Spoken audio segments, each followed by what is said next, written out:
소금하면 사람들은 잘못 주입된 정보를 바탕으로 고혈압을 떠올리는데, 그러면서 소금을 안 먹으면 고혈압에 걸리지 않을 것이라고 생각하기도 합니다. 그렇게 믿음으로써 수많은 고혈압을 만드는 진짜 원인에 대해선 눈을 질끈 감아버리는데, 결론은 고혈압 환자는 갈수록 늘어만 간다는 것입니다.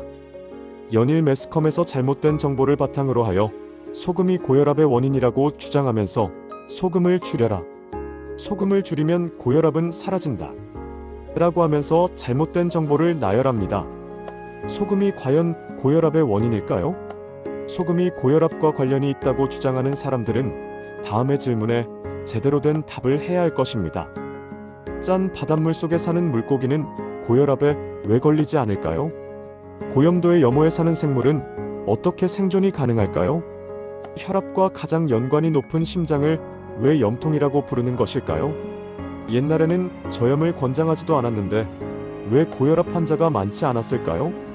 그럼 소금만 줄이면 고혈압은 완치돼서 더 이상 약을 안 먹어도 될까요?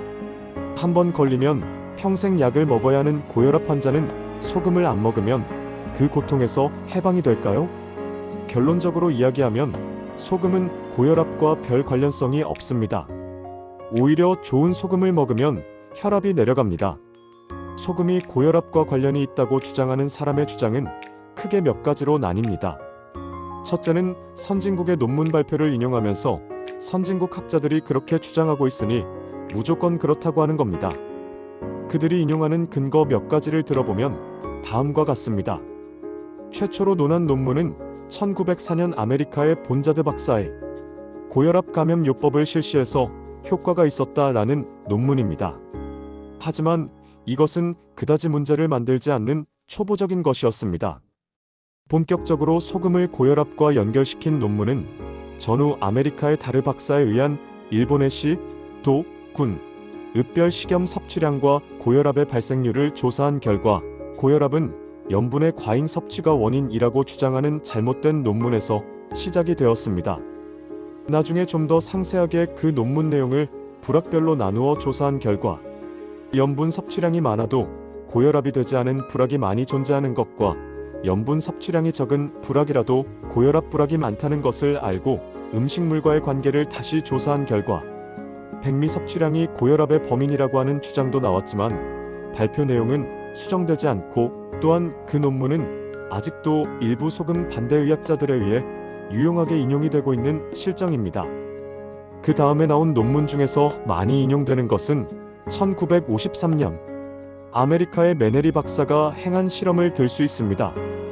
그 실험은 실험용쥐에게 통상의 2030배가 넘는 식염을 넣은 먹이를 먹이고 목이 말라서 먹이는 물은 1%의 식염을 넣은 소금물을 공급했습니다.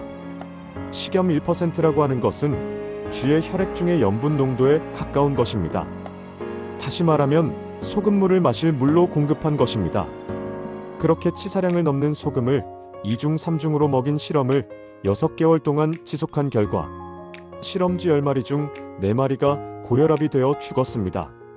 이 결과를 정리하여 소금 섭취가 고혈압의 원인이라고 발표를 해버린 것입니다. 소금을 먹였더니 그 중에 40%가 고혈압이 되어 죽었다라고 충격적인 발표를 한 것입니다. 이 실험은 커다란 반응을 불러일으켜 소금은 고혈압의 주범이 되어버렸습니다. 소금은 더 이상 먹어서는 안 될 독극물로 사람들이 인식하게 만들었습니다. 한 사람이 잘못 만든 실험 결과를 아무런 분석도 검증도 없이 그대로 믿고 퍼뜨렸습니다. 그렇게 이 세상은 소금을 고혈압의 주범으로 만들어갔고, 그 후 수많은 실험은 이를 증명하기 위한 짜맞추기 실험이 되어버렸습니다. 엉터리 실험이었지만 그 결과를 다시 해석해보면 소금이 지닌 엄청난 힘과 비밀을 알 수 있습니다. 실험은 혈압이 올라간 4마리만을 문제 삼았고 혈압이 오르지 않고 생존한 6마리는 완전히 무시하고 있습니다. 그렇게 많은 소금을 먹고도 고혈압에 걸리지 않고 생존한 60%의 쥐는 어떻게 해석을 해야 하는 것일까요? 통상 소금의 2030배라고 하면 이를 인간으로 바꾸어 놓으면 1일 200제를 섭취량 10지의 20배로 가정합니다. 이라는 이야기가 됩니다. 물도 성인의 경우 하루에 2.5리터를 먹으니 이를 1%의 소금물로 환산하면 25g의 소금이 들어있는 셈이 되어서 실험용쥐가 이를 섭취한 소금량을 인간에게 환산 적용을 하면 적게 잡아도 225g 되는 것입니다. 인간이 그만큼의 양을 먹을 수 있을까요? 그것은 불가능합니다. 이를 씹지 먹는 것도 많다고 저염, 감염하라고 난리를 치는 것이 요즘 일부 의사의 소금 처방인데 그것은 상식적으로도 말이 안 되는 이야기입니다. 안 먹으면 죽는다고 총으로 위협을 해도 인간은 도저히 그 양을 먹지 못합니다. 이런 말도 안 되는 실험 결과를 가지고 소금을 먹으면 혈압이 오른다, 고혈압에 걸린다 라는 그릇된 통념을 만들어냈습니다. 어떤 음식, 아무리 좋은 산삼이라고 한들 그렇게 과잉으로 먹으면 결과는 죽음입니다. 좋은 한약을 통상 먹는 것의 20배를 매일 먹는 것으로 해서 6개월을 먹으면 그 사람이 어떻게 될까요? 하고 한의사에게 물으면 한의사는 10중 8구는 죽는다고 할 것입니다. 그런데도 소금은 그렇게 많이 먹고도 실험쥐의 60%가 고혈압에 안 걸리고 살아남았습니다. 소금의 놀라운 효능을 입증하는 실험 결과가 아닐까요? 소금의 문제점을 찾기 위한 무리한 실험은 그렇게 말도 안 되는 양의 소금을 먹어도 60%는 고혈압에 걸리지 않고 생존한다는 것을 증명하는 실험에 지나지 않습니다. 따라서 그 실험은 소금은 고혈압과 관련이 없다는 것을 결론으로 했어야 정답인데 전혀 엉뚱한 해석을 내려 소금을 고혈압의 원흉, 건강을 해치는 도구로 만들어버렸습니다. 인간은 그렇게 많은 소금을 먹을 수 없습니다. 무리하게 섭취하면 토하고 맙니다. 그것은 사람이나 동물이 이상하거나 몸에 좋지 않은 것을 먹었을 때 소금이 사람과 동물을 토하게 만드는 용도에 사용되는 것을 보면 잘 알 수 있습니다. 생명체란 아주 특별한 것입니다. 모든 생명체는 자체의 생존과 번영을 위해 스스로를 지키는 본능이 있습니다. 실험용쥐도 소금이 먹이에 포함되어 살기 위해 먹이를 먹도록 강제되었기 때문에 먹었지 자연 상태라면 먹지 않았을 것입니다. 그리고 그런 엄청난 양을 먹고도 60%가 살아남았습니다. 그것은 진정한 소금의 힘을 보여줍니다. 따라서 그 실험은 거짓 혹은 계략 아니면 지독한 편견을 가지고 행해졌음이 틀림없습니다.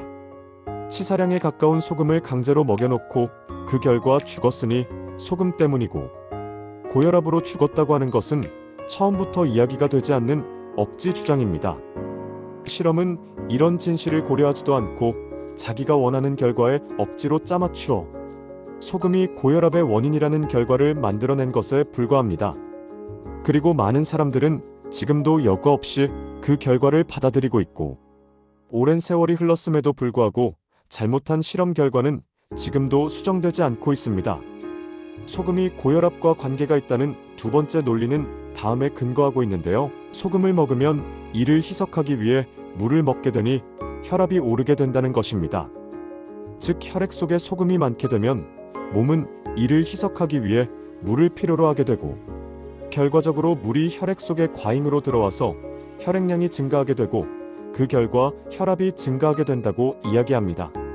이야기가 맞다고 해도 그것은 소금을 많이 먹었을 때 나타나는 일시적인 현상에 지나지 않습니다.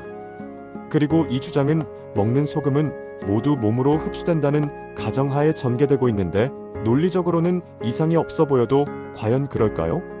그럴 리는 없지만 소금을 한번 많이 먹어보면 압니다. 흡수가 안 되고 설사로 바로 나와버립니다.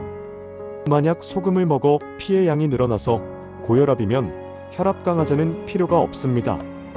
무슨 혈압약이 필요하다는 말입니까? 소금이 문제가 되면 그냥 소금을 먹지 않으면 됩니다. 과연 그런 것일까요? 소금만 줄이면 혈압이 바로 떨어집니까? 또 저혈압인 사람이 소금을 먹으면 혈압이 올라갑니까? 특별한 저혈압 치료약이 현재 없는데도 그럼 소금을 많이 먹으면 저혈압 환자는 정상혈압이 될까요? 소금을 끊으면 혈압약이 필요가 없어지는가요? 바로 혈압약을 안 먹어도 되는 것일까요? 그렇지 않습니다. 혈압과 소금은 관련성이 적습니다. 실험에 의하면 소금을 줄여 혈압이 떨어지는 사람은 전체 고혈압 환자의 23%에 지나지 않는다고 합니다. 즉 대부분의 경우 소금 먹는 양과 혈압과는 상관이 적다는 이야기입니다. 대부분의 사람들이 소금을 적게 먹을 경우 다소 떨어지는 혈압은 우리 몸이 쇠약해지고 활력을 잃어가는 현상을 보여주는 것에 지나지 않습니다. 병원에 입원을 하면 링거액 주사를 맞습니다. 이 주사액은 어디로 갈까요? 그 약은 위장으로 가는 것이 아니라 혈액 속에 곧바로 들어갑니다. 다시 말하면 혈액의 양이 갑자기 늘어나게 된다는 뜻인데, 그럼 환자는 고혈압이 되어 문제가 생겨야 정답이 아닐까요? 그런데 아무 일도 일어나지 않고 심지어 환자는 안정을 찾아가게 됩니다. 고혈압은 혈액의 양이 증가해서 생기는 것이 아니라 혈액의 점성이 올라가거나 혈관이 막히거나 좁아짐으로 인해 발생하는 질환입니다. 혈액의 점성이 올라가면 심장은 정상적인 힘으로는 피를 원하는 곳까지 보낼 수가 없겠지요. 따라서 정상적인 것보다 과잉의 힘을 주어 피를 원하는 곳으로 보내려고 할 때 이것이 고혈압입니다. 또한 정상적인 힘으로 밀었는데 혈관이 막혀 있거나 좁아져 있을 경우에도 혈압은 올라갑니다. 이것이 고혈압입니다. 따라서 그 치유책은 혈관을 정비하거나 나쁜 식습관으로 인해 형성된 혈액의 점성을 떨어뜨려 주는 것입니다. 그런데 이렇게 하질 않고 소금의 섭취를 줄이면 소금과 소금에 포함된 미네랄 보급을 줄여 인체의 활력을 줄이게 됩니다. 따라서 소금을 줄여 혈압을 낮추려고 하는 행위는 기본부터 잘못된 처방입니다. 그리고 약을 이용한 혈압 저하는 또 다른 합병증을 만들어 내게 되어 오히려 건강에 해로울 수가 있습니다. 소금은 혈관을 정비하는 역할을 수행하기도 하고 소금에 포함된 미네랄이 혈액의 점성을 약화시키고 소금물을 먹으면 혈액이 제대로 돌아 혈관을 살려 고혈압의 증상을 줄이는 역할을 하기도 합니다. 이렇게 고혈압의 주범으로 수십 년을 몰아세웠던 소금은 주범이 아니라 혈액순환의 원동력이었습니다. 소금인간 중에서